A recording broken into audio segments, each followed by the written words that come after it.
I caught my wife cheating with my half-brother, so I divorced her. Now my family is blaming me for ruining his marriage. I, a 30-year-old man, have an older half-brother, who I'll call Jerry, aged 35.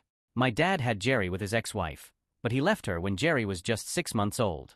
My mom told me they got divorced because they were simply incompatible. However, my dad continued to play an active role in Jerry's life, sharing custody with his ex-wife. 2 years after his divorce, my dad met my mom, and they got married within a year. They had what my mom describes as a fairy tale romance. She recalls sitting in a coffee shop when my dad saw her from outside. Apparently, it was love at first sight, and he walked inside to ask her out.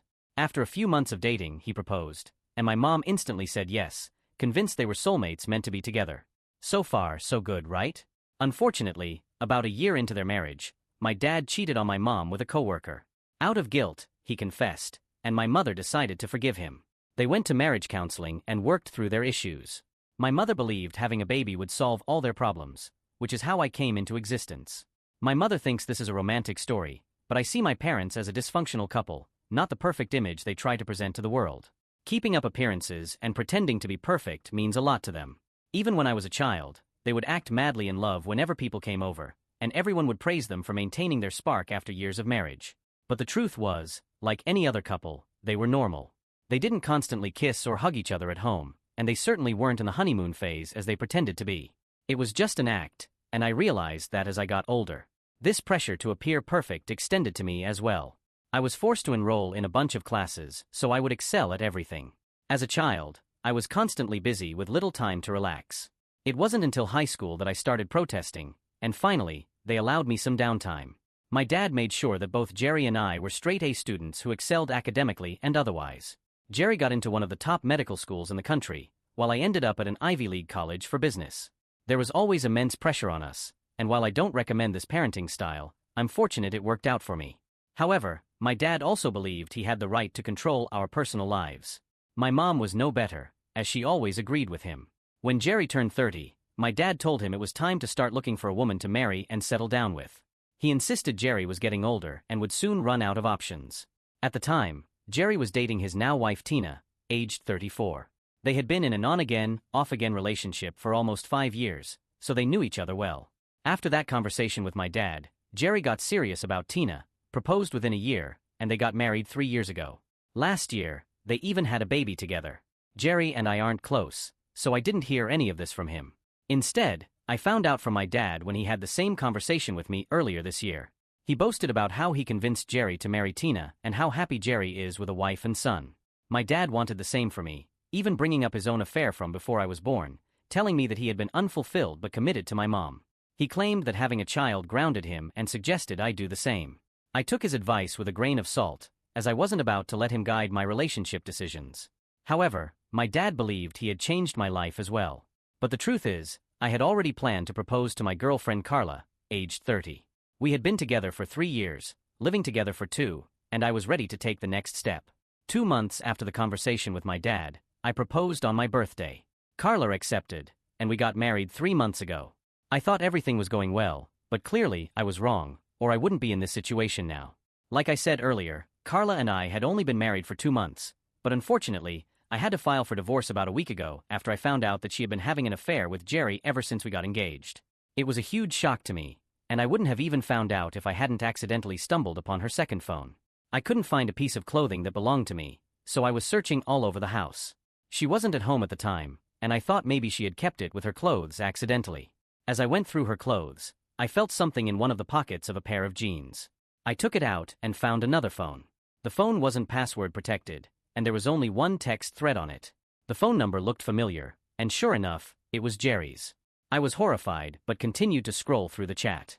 The text started about 3 weeks after I proposed to her, and they were flirting like 2 teenagers. A few months into our engagement, they had confessed their love for each other and were promising to stick it out no matter what. Their plan was to stay with their respective partners until my nephew turned 5 and didn't need his mother as much. Then they would file for divorce and confess the affair. Jerry would get shared custody of his son, and they would leave us to be together. I was horrified to read all that, and even more so when I realized they planned to carry on this farce for 5 years. It was deranged. I immediately started packing my things so I could leave the house. Carla wouldn't be home until late, so I took the time to pack all that I could. I took screenshots of the messages on her phone and drove to a hotel out of town. I didn't leave her a message, just left the phone on our bed. I knew she'd know what it meant. I felt sick to my stomach because, even though Jerry and I were never best friends, we had never been on bad terms. From the messages, I figured out that he made a move on Carla the night of our engagement. I had proposed during my birthday party with friends and family there, including Jerry. Apparently, while I was busy socializing, Jerry and Carla made out in the backyard. I noticed Carla was missing for a while, but I didn't think much of it at the time, assuming she was freshening up her makeup. But as I read the texts, I realized they had been reminiscing about that night, making several references to their rendezvous. It was disgusting. I had been celebrating us while she was off making out with my married brother, who also happened to be the father of a child. That evening I called my lawyer and told him I wanted to file for divorce. I wanted to ensure Carla didn't get anything out of the divorce, like alimony or a settlement, because I was in a much higher paying position than her. From the texts, I saw that she was looking down on my profession, saying she'd rather be with a doctor than a glorified accountant. For the record, I co-own a business that I started with 2 friends from business school, and we're doing well. I never understood why she would look down on me when she was a corporate employee herself. I always knew she was materialistic, but this was sad. They made fun of me behind my back, and I started to hate Jerry. I knew I would eventually tell Tina and make sure she knew she was married to a lying cheater. I just needed the courage because I was in a dark place. I blocked both Carla and Jerry everywhere as soon as I found the phone because I didn't want to hear their excuses. I was done. 2 days after moving to the hotel, I expected at least one of them to apologize, but instead, I got a call from my father on the 3rd day. He started by saying he had heard about the affair. Carla had found out I knew when she saw the phone on the bed and contacted Jerry because I wasn't answering her calls. Since neither of them could reach me, Jerry spoke to my dad, who was able to reach out. My father said he was sorry for what had happened, and I thought he was being supportive. But then he asked me not to tell anyone about the affair just yet. I already knew why, but I asked anyway. I recorded what he said next. He admitted that both he and Jerry were afraid I would tell Tina about the affair, and they wanted to keep it quiet for now. My dad told me that since I was unwilling to speak to Jerry and had blocked him, he felt it was his responsibility to inform me that neither he nor my mother wanted me to tell Tina about the situation. They said that unlike me, Jerry had to think about a child, and it would ruin his life if I told Tina he had been cheating on her with Carla. Tina came from a very well-connected family, and it was likely she would use her power and influence to ensure she had the most sway in the custody arrangement. Jerry just couldn't accept that, so through my dad, they were requesting that I keep quiet and not tell Tina the truth.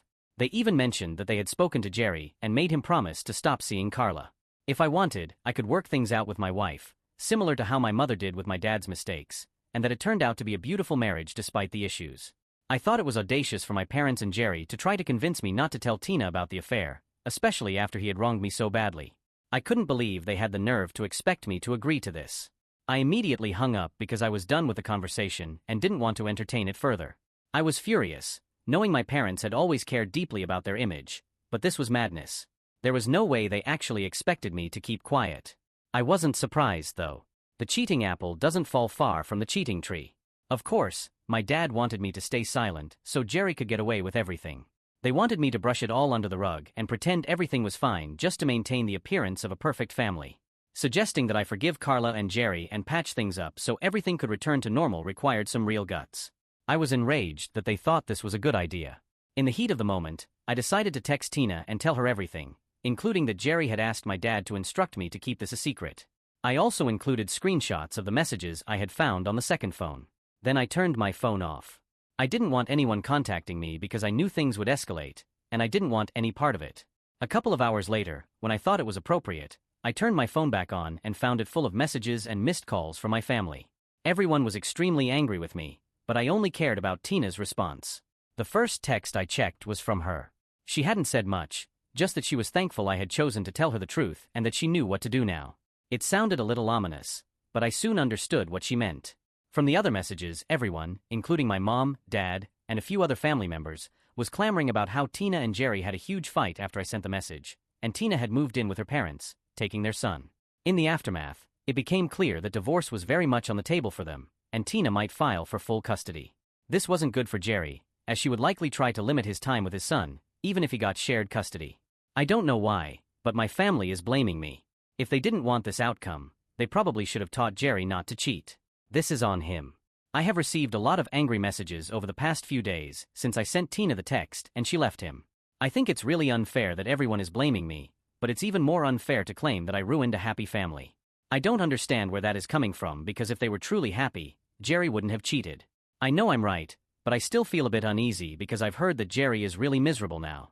I don't feel comfortable with the idea that he might not get full custody, though it's fine for me since I don't have kids. For them, it's different. Update.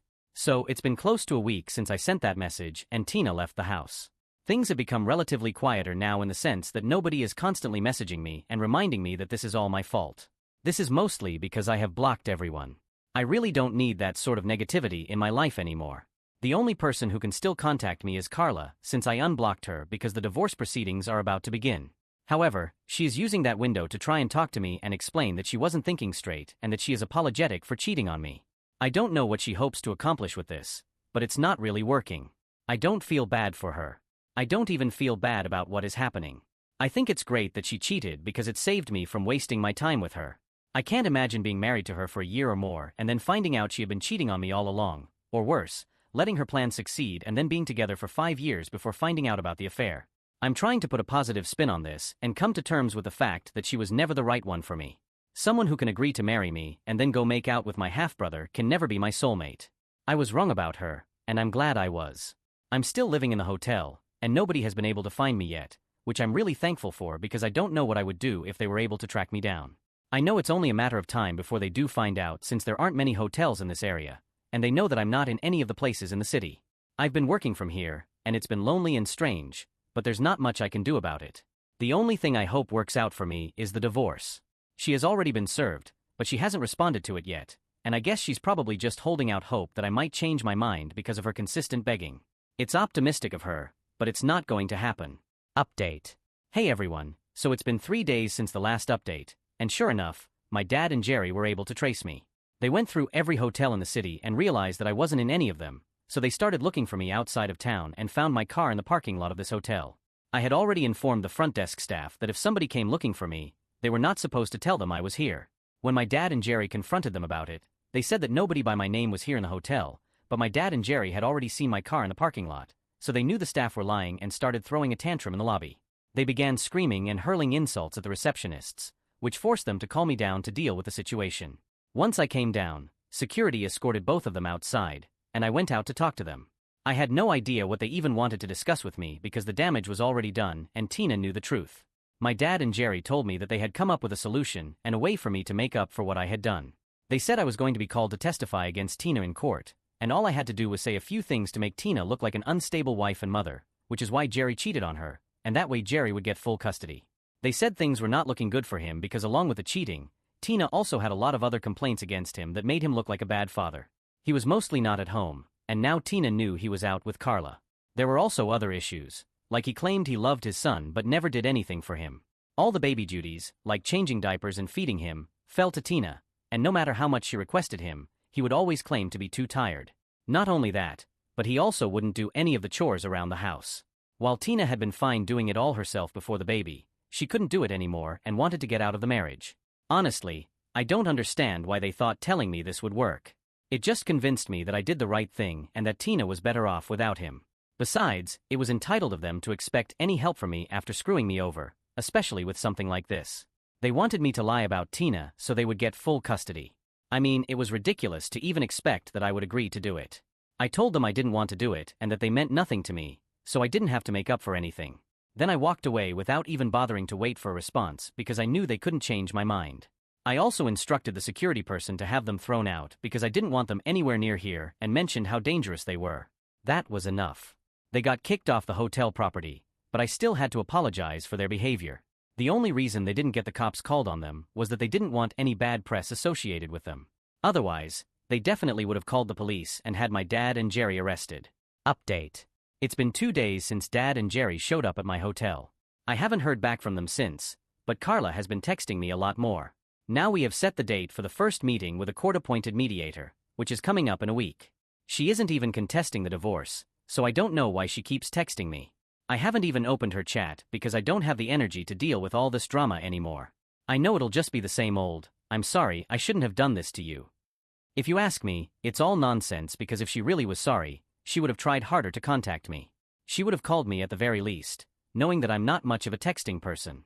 Or better yet, She might not have cheated at all if she knew I didn't deserve this. Up until a few days ago, she was limiting herself to 2 texts per day, but now she's texting me almost every hour. I just haven't found the energy or mental strength to open the chat and see what she has to say, but I think I'll do it soon because it might be something important. Update. Alright, so this update is coming just 2 hours after the last one. I know it's pretty soon, but I checked the messages that Carla had been sending to me and found out that she had apparently ended things with Jerry. They had a recent discussion, and she discovered that for him, things had been purely physical. All the promises he had made to her were merely things he said for the sake of it. She's obviously very disappointed because, unlike him, she was serious about their relationship and had actually started falling for him. Carla told me that she was very sorry for everything she had put me through, and to make up for it, she was not going to contest the divorce or seek any settlement or alimony. She knew she didn't deserve it, so that's one problem solved. At least I won't have to go through a long, drawn-out process and fight for myself. I didn't reply to her message because I didn't know what to say. It's sad, but she kind of had it coming. What was she even thinking, getting involved with a married man with a child, especially when she was getting married herself? It was quite foolish of her, but it all worked out well for me, so I don't have any complaints. I'm honestly glad I checked those messages because it means I'll have to work a lot harder on the divorce than I initially thought. I forwarded all those texts to my lawyer and saved them as screenshots in case I need them later. Final update. Hey, so it's been a couple of months since I posted here, but I've been really busy. The divorce and everything took a lot less time once the waiting period was over.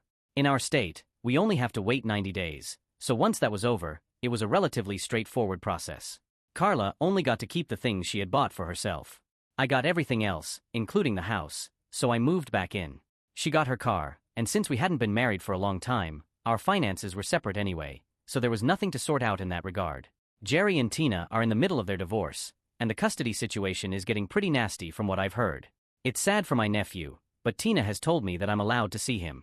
That's a huge victory for me because I really like the little kid and hope to have one of my own someday. Definitely will, but probably not with Carla. Anyway, I'm trying to get my life back on track, and so far it's going well. I just hope it continues to go well afterward as well.